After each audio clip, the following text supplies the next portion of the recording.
Hi, TJ here with Homestyle Vending. Got to check on the first combo machine I've owned.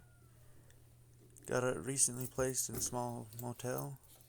Just doing a quick checkup and collection from it. Let's see. Take out the bill box. Yeah. It's kind of hard to do with one hand. Just a second, I'll get it here.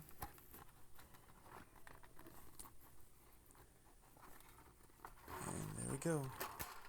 That is 32 in singles. Let's put this back right here. Don't forget to leave a like, comment.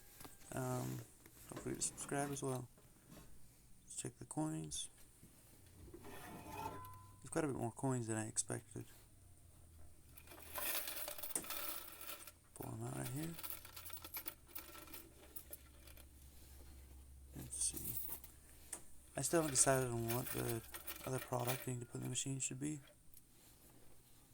One more handful. Alright.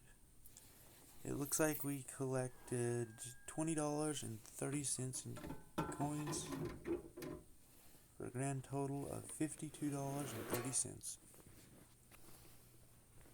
Alright, so let's float it back right here. Straighten this one. And we're gonna shut it and lock it up. Open the door a little bit and latch it. There we go. Alright, thanks. See you next time.